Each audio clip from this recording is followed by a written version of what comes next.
Maskani, everyone. Professor Rahh, Professor Emeritus, California State University of Long Beach. We want to welcome you here to the Conscious Corner, and we wishing everybody a good day, good evening. Where we have lively discussions on issues that the African American community deals with. I want to start off quickly. Ernest and he and whoever else is on, I can't see them. But let me just say that a lot of things have happened in the last couple of weeks or month. First of all, the election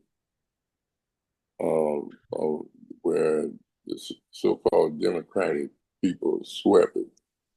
And then there was this big election in New York with Mamdani, a Muslim, got elected mayor with 50% of the vote.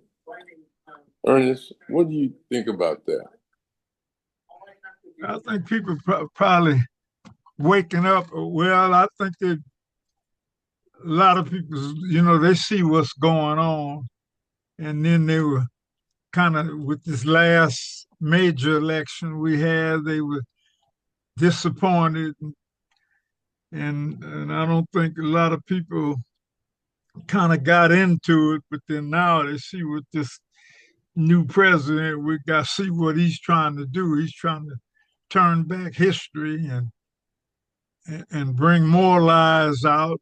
And man, and it's like a bunch of crooks and mafias is running the government now, which is probably flaky to begin with, but now it's really bad. So, and we facing a lot of things. People thinking, well, what can we do with it? Kind of finding out. You go to that ballot box. That's how you defeat this kind of things, So people, I think they're starting to realize that more. And then we got a lot of organizations just really, they out there working the streets and getting people involved. So, and I think that's helping out a lot. And then this thing, like you say, the election in New York and all these minor elections that we had the past week or so is kind of proving that fact out, that people are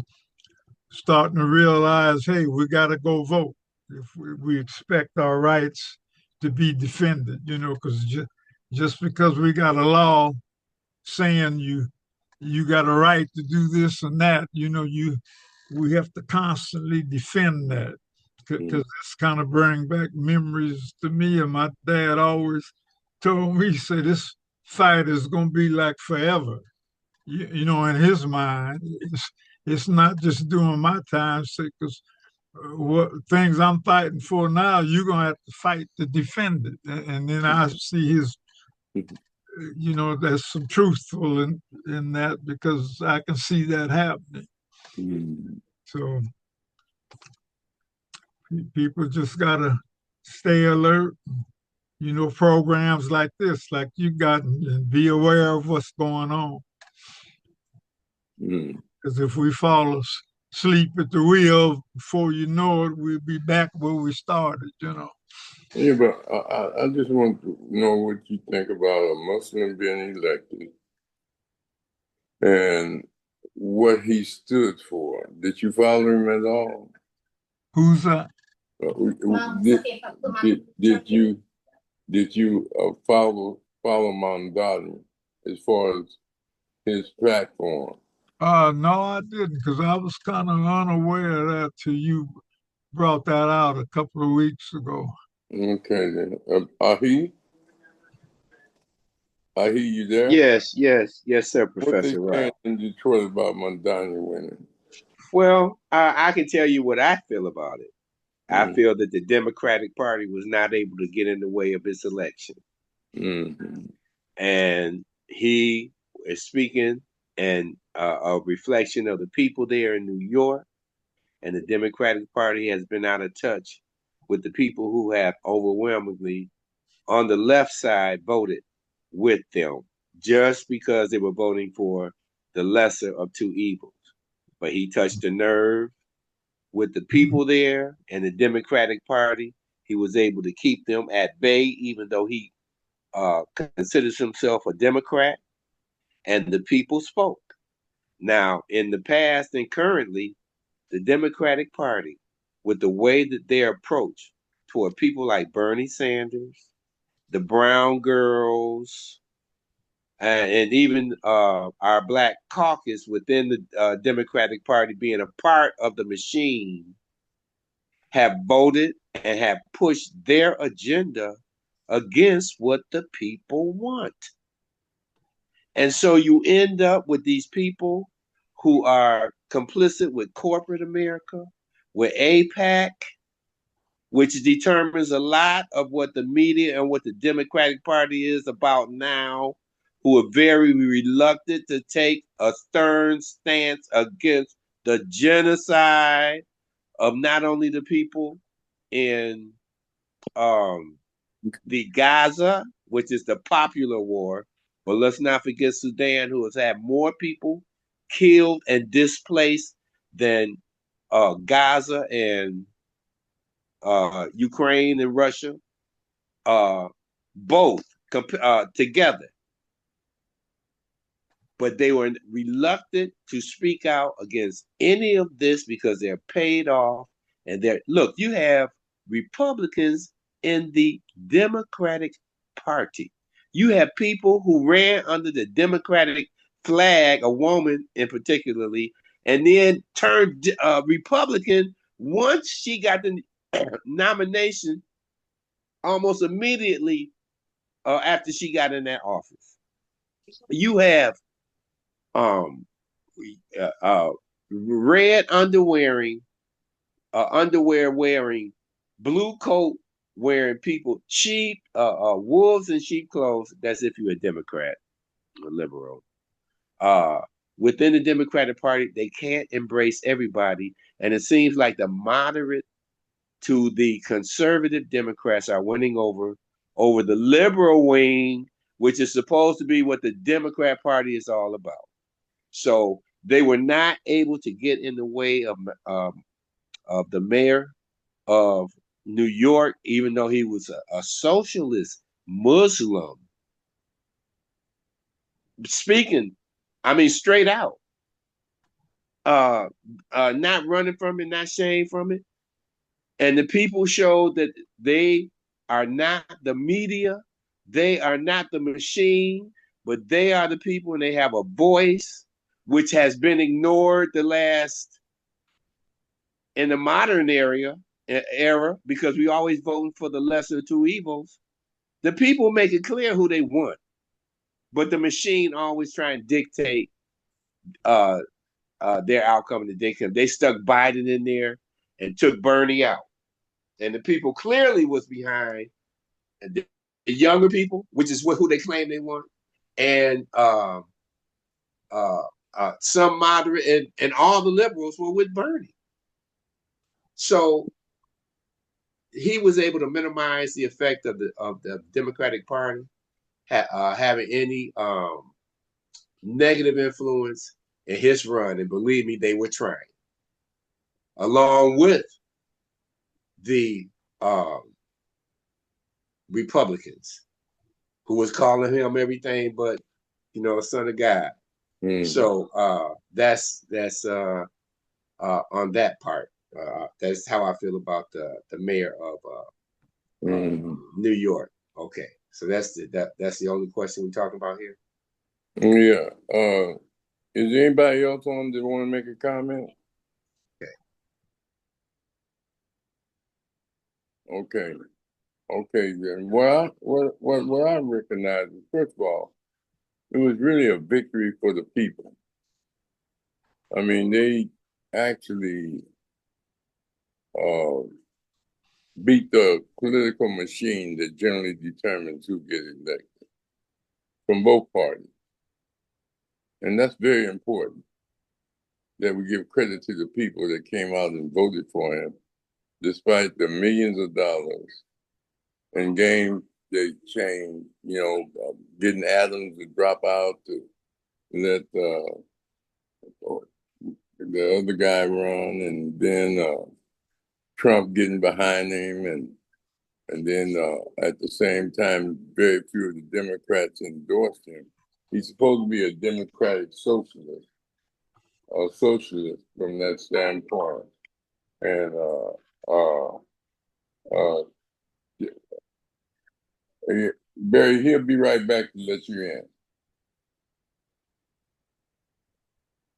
And so, it was very important that we give credit to that. Second was a victory for the progressive.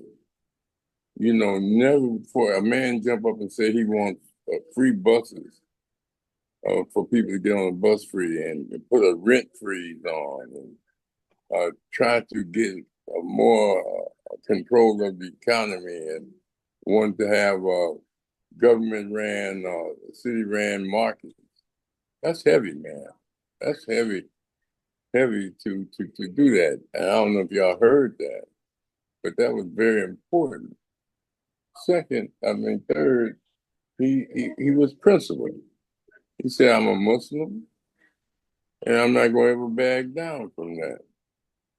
He even went to, he took Africana studies. He majored in Africana studies. I think his father taught Africana studies somewhere. So he had a sense of consciousness. But above all, he was principled. And he ran a very organized campaign. Over 104,000 volunteers, Ernest. 104,000 volunteers. That's a lot of volunteers. You understand? And so he ran a campaign that went door to door, went places most people didn't go. So you got to give him credit for the strategy that he did. And then fourthly, it's a model for others and an inspiration for others to use the same tactic or strategy for a future election. I mean, to address the economy the way he did, and even in his statement, his speech right after his victory, he said, "Listen, Trump, turn the volume up," because he knew this was a victory over Trumpism. Just like today, a Democratic and a Republican Congress and Senate all unanimously voted to let the Epstein files out, which Trump fought hard not to. But he had to acquiesce because of so many issues that he had that he couldn't. Where people were breaking away, it was going to pass anyway. So what he did was join it and say, "Hey, I'll take my chances on my loyalists," which is very important. But not only that, then you deal with, like I said, Miles, the internet, and he defeated, as he was saying, AIPAC, who generally ran New York for many. That's one of the strongest lobbying group in New York. So that was very good. But above all, he brought together the various coalitions that was necessary for him to get elected in New York.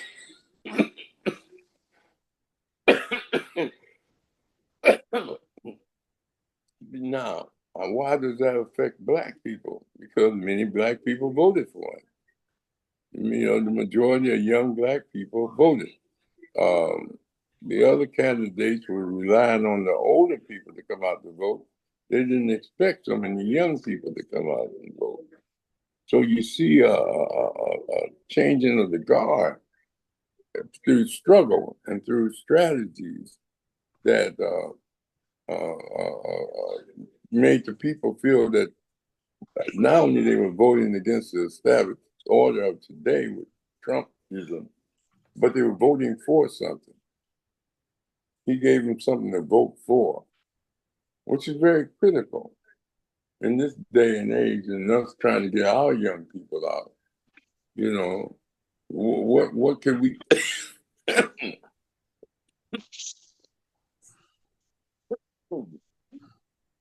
tell them? Like, if one of the Democratic people say, "I'm for just getting young people uh, free tuition to go to college," you understand? Uh, that's a reason for people to come out and vote. I'm for uh, manpower development for young people that they get. We're going to find programs to get jobs for young people. That's some people to vote for. What the Democratic Party was doing was just saying anti-Trump, anti-Trump. But they didn't come up with strategies like Mondani did to get people to vote for him. I mean, when he said free bus rides, you know how many people in New York, I mean, that's all they got, rapid transit. Because there's no parking. If you've ever been in New York, it's just 4 islands straight up, and everything is straight up and straight down. And even the projects, like in Chicago, their projects were 2 and 3 stories high because of the land problem that they had. So, but anyway, Mondami did that. And so at the same time, we as people have to count your victories, count the progressive movement. This also led, as I said, to other people who were a part of the established order. They even won as Democrats throughout the governor of Virginia and things of this nature. And I forget the other state, but at the same time, those were big. And then, as he pointed out, lower level people got elected in city councils and things of this nature. So there's a movement on of getting people involved, which is very critical because when we deal with politics, the pursuit and acquisition and maintaining power strategies, that's what politics is. The pursuit for power, the use of power, and maintaining power. That's what politics is all about. As I told you before, politics is war without violence, and war is politics with violence. This man took a position against the established order that was a part of Adams and the former governor of New York positions in the white right wing, and was they able to come out victorious. And that's very critical because he didn't have the money that was put behind those other candidates, but he had the people power. I remember BCCLA, Black Labor Community, BCCLA, Black Community. They did this with George McKenna for the LA Unified School District. George McKenna was asked to run. He had no money, but he had the people behind him. And he got elected to the school board. He's retired now. But that just shows you the power of the people.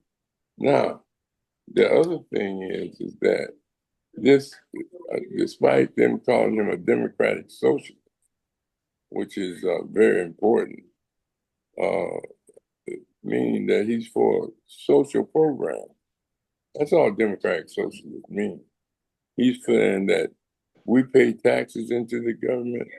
They should have more social programs instead of financing rich people and various forms of activity that are not socially development and for the development of the people. That's why you have so much homelessness. There's not enough social programs, from mental health to affordable housing to employment for people and things of this nature. And that's the beauty of Mondani's campaign. He addressed those issues and said he's going to try to come up with strategy. Now, he's going to meet a lot of opposition. Don't get me wrong, you promise people anything, but getting it done is going to be a struggle.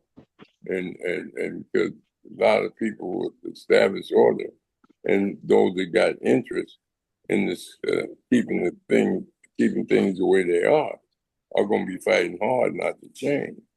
But with people power, he can't be able to institute some of the ideas and positions that he had. So I think that was a good thing from that standpoint. And not only that, it was a good thing that the Democratic Party swept the elections from that standpoint. And hopefully that's what led to them releasing the Epstein papers. And that's very critical for both houses to unanimously vote to release the Epstein paper, which was a victory for the victim, but it's also a defeat from Trump, who had worked hard in many ways not to get it. And you say, well, what does that got to do with us? Well, it shows that no matter how much a tyrant or racist is in an institution, if you continue the struggle, you can get things done. And this is the beauty of our history. As Ernest talked about the cultural recognition, the cultural center recognition of his family and the NAACP, without that struggle that Mr. McBride put in, there wouldn't have been an NAACP. It wouldn't have been a historical movement in Long Beach for the election of the first Black city councilman and the first Black woman top seat, and things of this nature. And a series of other Black people that got elected in that district. They only had one council person from the same district. And that's the beauty. Now they got three.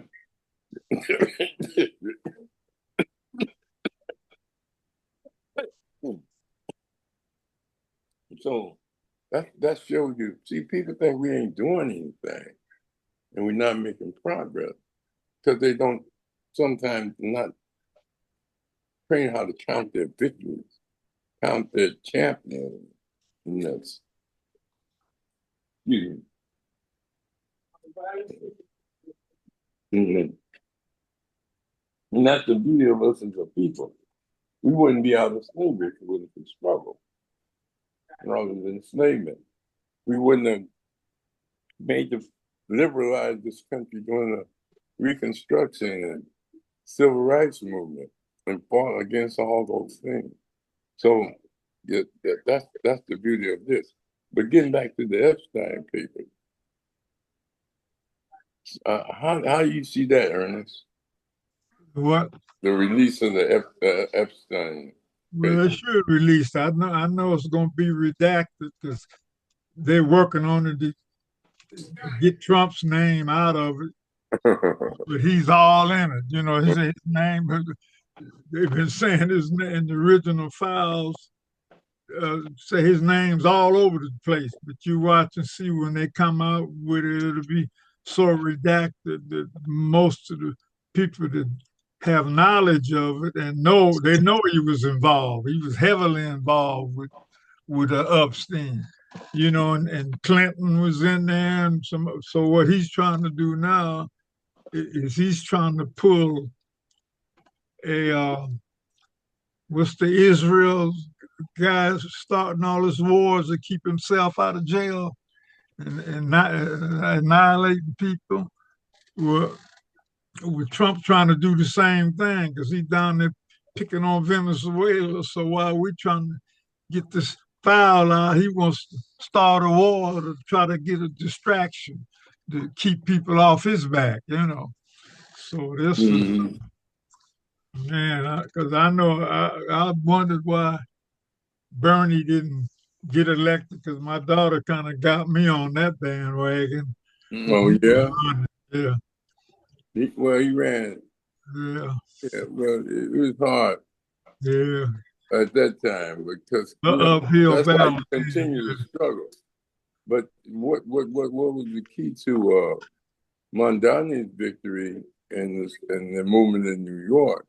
See, um, Bernie was trying to run for president.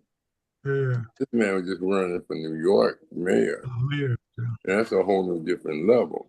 Even though all politics are local. A lot I of money involved. yeah, I hear what you think about the Epstein. Both houses voting unanimously, meaning that it's veto proof. You can't. We Okay, can't. I'm talking about Epstein, but I would just say that had Bernie run independent, he could have limited the Democratic Party's influence in his demise, and he could have gave him a run for real. Yeah, Mm, Okay, now as far as the Epstein thing is, this Water, he's the guy, the majority, uh, the top man in the House, uh, changed his tune all of a sudden, yeah, Johnson. uh, Yeah. and and and uh, and all of a sudden. Uh, Trump turned around and say, because he can see what the people are talking about, the people are rebelling against him just around this subject, the Epstein. Never mind everything else that he's been involved with and corrupting everything, but this Epstein thing is really on fire. I think because so many of these white people and with the evangelical Christians, they have they really have a problem, man, with molesting their young girls. Mhm. They and really have a problem with molesting their young girls and this inbreeding and all the rest of this stuff and trying to sweep it up under the rug. But it's come to a point now, it's like a pimple ready to bust. And this is just one of the symptoms of that. And, you know, if you have read just a little bit about what the evangelical right and the moral majority, all the way back to the moral majority and back, a lot of the abuse of these women in the church, much like the Catholic Church with the little boys and the girls, a lot of the abuse has been swept under the rug, and it's at a cancerous kind of growth, and they ready to bust that pimple. And Trump knows this and can see this, and that they pushing this from the right and these conservative religious people. Waters is now reversed 180 degrees, where he just refused to even address it. Now, just like Brother Ernest has said, he's 100% on point. Waters is setting it up so mm, that, okay, we're going to release it eventually. But before we release it, it's going to be um, so many things are going to be taken out. It's going to be edited so that all the powers to be are going to do what they normally do and walk away.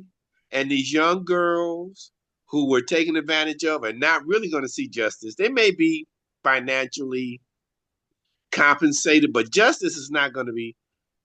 Well, I guess that depends on what your ideal justice is. But these people are not going to be punished. The ones who are, even the prince over there. Oh yeah, he had all his titles taken away, but he still got his money. He's able to go away and do what he want to do, and probably still deal with the little babies if that's what he want to do. mm. But they are not going to be dealt with like the common people will be dealt with, and maybe a little shame, but not a whole lot of shame because it's a part of their culture. So Ernest was 100% right. They're gonna release what they want you to know, and they're gonna edit the rest of it. And these people gonna walk, And Trump is going to do, he's the Teflon president. He's going to do what he want to do. Like he said, I shoot somebody in the middle of New York Broadway Street or whatever he said, and I'll walk away. They won't prosecute me. So you get away with murder, you'll get away with this. Well, he's getting away with murder, and he aided in genocide.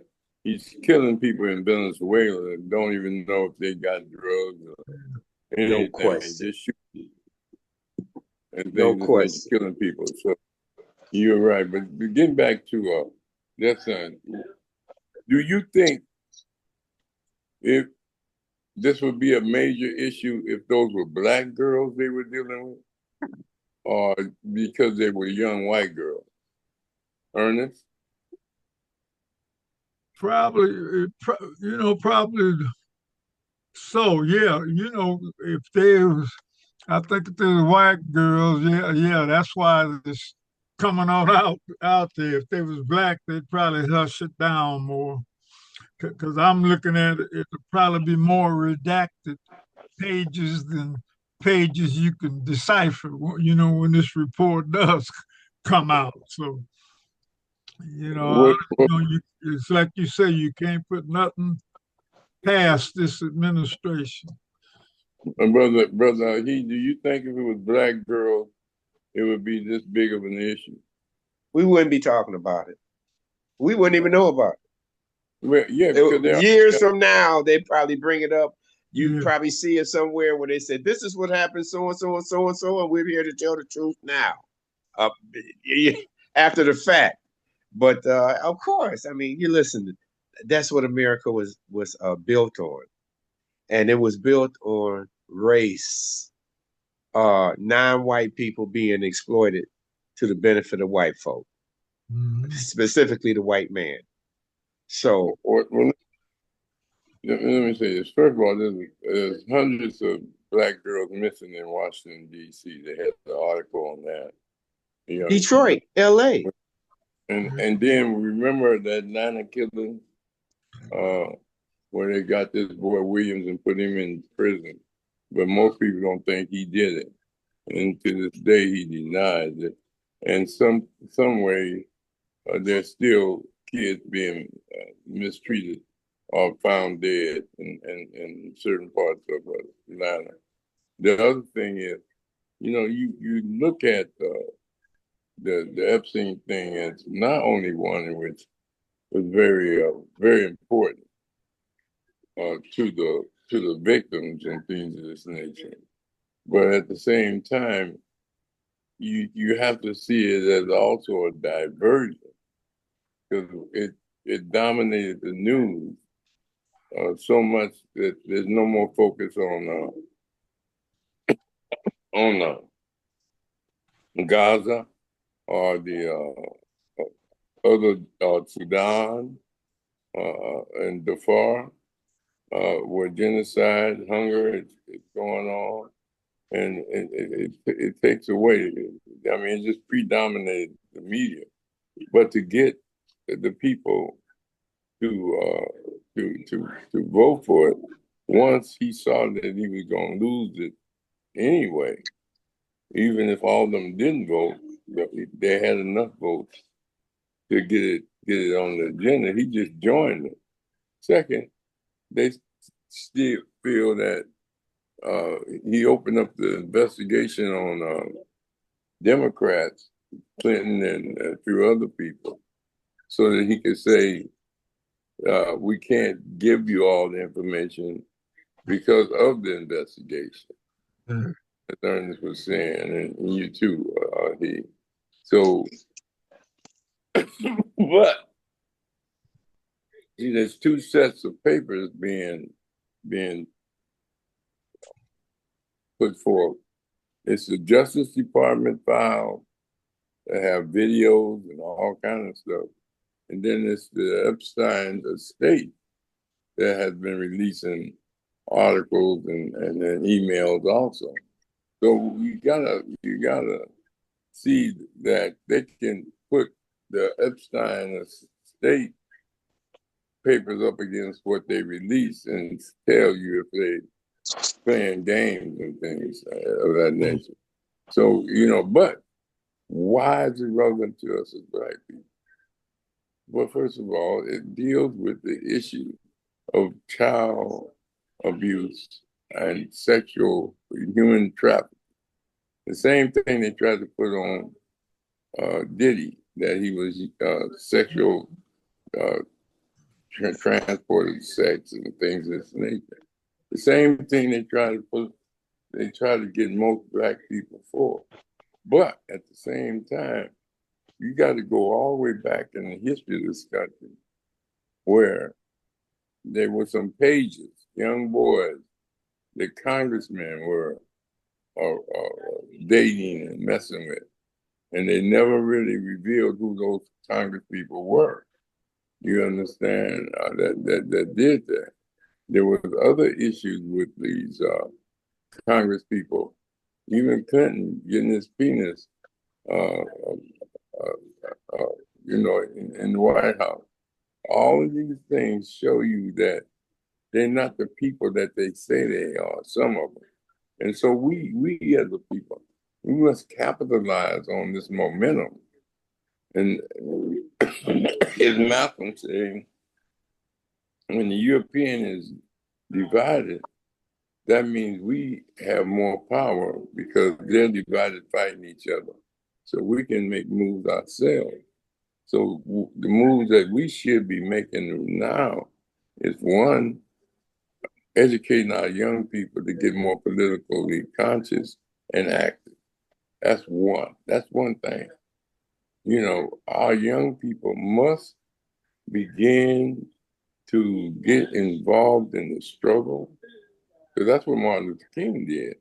He got young people involved because he said the old people would lose their jobs if they went to jail. So we had to get young people involved. And they did. That's where SNCC, Students for Nonviolent Coordinating Committee, came into being. This was young people. John Lewis and them, all of them were young. Even the Freedom Bus Ride was done by young people. The infiltration in many segregated areas were young people. We've lost our young to hip hop, lost our young to sexual perversion or activity, lost our young to vaping, and lost our young to just entree of distractions rather than consciousness. And somehow we have to exploit this to the point that we begin to focus on the young people. And that's going back to Mandani. That's what he did. He got young people to vote for him. Rashaki, you have any comment? No, I've been in and out. Did you get to Shirley Worrels? Did you get to her? No, no, go ahead. Ask her to come in. I can't see it. This is Shirley. Do you have a question for me? Yeah, we want to see if you have a comment on what we've been discussing. No, I really don't. I'm here because I'm interested in hearing other people's views. But I do agree with a lot of what is being said. And I do agree that getting young people excited and engaged is going to be very important for our future. Okay, then. So, are you an educator, or what do you do? No, I'm retired. I'm a friend of Mashariki, and she invited me, but I am a retired administrator from Kaiser Permanente. And right in my retirement, most of what I'm involved in is just making my community better in any way that I can. Okay, and so how long were you with Kaiser? I was with Kaiser for 37 years, and I've been retired for 11 years. So you was when they've changed so much. I mean, I've been with Kaiser since 1970, and Wow. boy, it is worse than ever been. But anyway, it's good to have you on. Please stay connected to it. We I could shall. we could use your consciousness and your deep thinking and your experience, because we do talk about health a lot here. In regards of our program, especially on Community Education Network tomorrow. A lot of health discussions come up. But getting back to these issues of of the Trump administration and the victories. See, what this system wants you to think is that you ain't doing nothing, and ain't none of your people doing nothing, and so therefore they don't talk about, the media don't focus on our victory, because that would empower and motivate others to get involved. And we have to play up these victories, especially with our coalitions and alliances with other groups, like the coalitions and alliances that was built to get Madani elected. We can duplicate that in other areas with progressive thoughts and progressive development.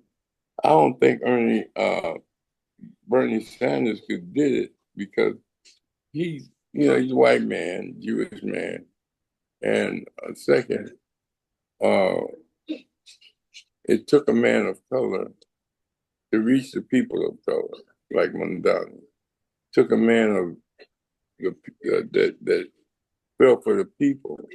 Now, I'm not saying Bernie Sanders didn't argue for the people, but they just dismissed him as just a crazy old man. But Mandani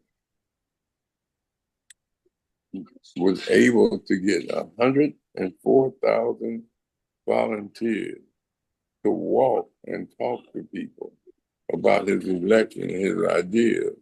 And second, he was steadfast on his positions of democratic socialism. And as I said, that just means the tax money we pay and the things that we contribute to the society mandates that they reciprocate by reversing that money back to the cities and to the states to deal with their chronic problems and issues, such as homelessness, such as unemployment, such as youth unemployment, such as those things. Because right after the Watts Rebellion, they had a lot of youth jobs, WLC, AC, Watts Labor Community Action Agency, the Watts Manufacturing, Manpower Development, where the government paid partial salary or for companies that would hire minorities, the anti-poverty program, community action programs like Ernest, remember 555 Pacific Coast Highway, and that's where Head Start and all these programs came into being. You don't want to see that those were victories. They talked about we're doing the Watts and rebellion. You burn down your own buildings and things of this nature. But you wouldn't have Martin Luther King holiday. You wouldn't have Ujima Village, a apartment complex. You wouldn't have the various employment upscale for Black people if it wasn't for that struggle. You know, a lot of Black people got hired in the major stores. They needed Black people as a front to let people know that they're not racist. So they start hiring Black people. A lot of that came out of the struggle, but they make you feel like, oh, you just destroyed your community and you did this and you did that. Shopping centers, I remember Willie Knowles opened up the first Kentucky Fried Chicken in Compton on Rosecrans, where Tam's burger stand is right now. And then he went on 103rd and opened up a shopping center. Willie Knowles was basketball player that came back and invested in the community. Dick Bass, who was a football player, opened up a bail bonds in downtown Compton. And so there was a lot of progressive things that happened that we don't see. And opening up the community colleges at that time, we had strong enrollment. But nowadays, it's hard to get young people to go to school because they need jobs and they need money. And the drug infliction. They just had a big conference at Cal State Domingos on the crack epidemic. I listened to it. I got a video of the whole program. The problem is they didn't have people that really went through the crack epidemic as hustlers and sellers and dealers, and they had mostly scholars, ministers, and things of this nature who really never was involved in it, because you have to go all the way back to the drug culture of America to understand how it evolved all the way up to where it is the crack epidemic, and now the fentanyl epidemic. And before that, it was barbiturates, red devils, and white bennies. And then before that, it was cocaine and snorting it and things of this nature. Cocaine and shooting cocaine, speedballing, mixing heroin and cocaine. You have to have that whole vision to understand why people acquiesce to crack, because our people were selling it to them. And our people were selling it to them because they make a lot of money. And they were getting it from other people. Black people didn't have no cocaine manufacturing. They don't have no cocaine factories in these various other countries. Like they don't have a heroin poppy plants in Turkey or any place like that. But we have to deal with that to explain it. That's all I'm saying. A lot of them were just on that discussion was just talking hyperverbally about the government's involvement in cocaine selling. Well, yeah, but they were giving drugs to Freeway Rick and other families to sell it for them at reduced prices. Then they made it affordable. Cocaine used to be a drug for the rich. They weren't smoking it like crack. Then they found ways to make it more potent through freebase. Then they found a way to make it even more potent through making it into rocks and smoking and making it cheap. I mean, you can get $1.50 worth of crack, and that's like McDonald's dropping their burgers to $5, and things of this nature. And then people just flooded. And there's a whole history and science of why the crack epidemic and the role of police and government, local government agencies involvement in trying to get supplemental income. Even though they're making money, they wanted more money. And they busted a lot of police departments that were taking evidence out of the evidence room and reselling it and things of this nature. So we as a people have to study, and that's the key. Study and don't just speak hyperverbally off your mind. Go into the history and the science of why these things happen in order to solve it. I mean, we have to start teaching our children at birth not to mess with drugs, especially illicit drugs. But we have to get them on a nutritional trip too, because that's what it's causing the diabetes and the high blood pressure, because we're feeding them salt and sugar. and then they have to wash it down with more sugar, sweet drinks. And could you imagine going into 7-Eleven or going into Arco station, and now they're selling sodas and chips and candy and everything else. And then at the same time, they want to know why young people aren't healthy. And then somebody come out and your kids want a big gulp, giant soda. You understand? And you buy it for them because they want it.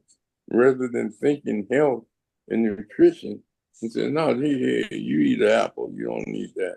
You know, I mean, it takes discipline. I remember, Ernest, and you do too. Our parents used to make us eat vegetables. Yeah. Don't stand behind you, you're going to clean that place. You know, and most people ate at home. Now it's rare that people on the go so much that they want to go to fast food places, and that's one of that's worse than crack house. You understand? You got to look at fast food places. That's crack houses, but it's hard to get young people to do that with the advertising. They're entertainers, and they're black entertainers and black superstars advertising. You know, go get you Taco Bell. They don't even know what's in the meat with Taco Bell. You know, they don't know what's in the meat with the Jack in the Box. You understand the stretch it. You know they're gonna stretch the meat. You know, stretch it, and it's just a question of us educating our children and ourselves. We have to change ourselves as adults. You know, we don't have to change, but we should think about changing. It's hard to get our older folks to stop smoking, but they still do. It's hard to get them to change their habits of eating certain kinds of food, but they still do. And I'm not saying some people can eat it and live longer than people that don't eat it, but it's about health and nutrition. And you may live longer, but how did you live? You know, with a bunch of pills on your table, going to the doctor every week for injections and other form of things. So we gotta deal with that. Now, getting back to our main subject about Mandani and about Epson and Mandani. Mandani was, as I said, a victory of the people. But at the same time, we got to look at the Epson case as not only a victory for the people in one hand, but a diversion from what's happening to the Black community worldwide that they don't focus on, as far as Trump cutting off all medications and all services to third world countries, specifically African countries, where he cut off medication and other social services. No one's talking about that. Even our Black caucus, all they're talking about is ways to get back in power. But they got to bring those issues in also. It's very critical that they raise those issues that are affecting our people all the time. I mean, health-wise and life-wise and genocide. The war in Sudan and Darfur they pit as African civil war. But who's financing who's giving them the gun and the weapon and the bullets? You understand? Why are they doing it? Why do they want that war to continue? You see, and you got to look at Saudi Arabia, you got to look at America and Europe. They all got interest in African land and African businesses and oil and mineral and resources. And that's what they're trading. The people are giving them for guns and access for the guns and and you even got drones. Those people have been fighting for years. They didn't have drones. All of a sudden, that they got drones. We got to think in terms of that and raise these issues that would get people up and involved about the strategies of who's behind a lot of the demonization of Black people and why they do that. Okay. So Ernest, you have any comments? No. All right, then what about you, Ahi? You there, Ahi? No, just that I think the message. I think that the message. Madame had the message, and I think that Bernie had the message. I really do. I think that with the message, he could have carried because the young people were there, and that's what they want. The young people were there when he said the rich are going to have to pay their part of it. Why shouldn't Americans all not have to go broke and go to the poorhouse for health? What about the general things that Madame was talking about for the local New Yorkers as far as free bus rides, control of this rent, getting that stuff under control where people can live in their city, and the different general services that the city provides, and just the way they treat the people. Bernie had that message also. I think he could have really carried, and I think that the Democratic Party knew that, and they cut him off when he got to North Carolina. And the brothers was down there, including my frat brother, who was a congressman down there, and they switched up on him and stuck Biden's behind in there. And Biden is conservative.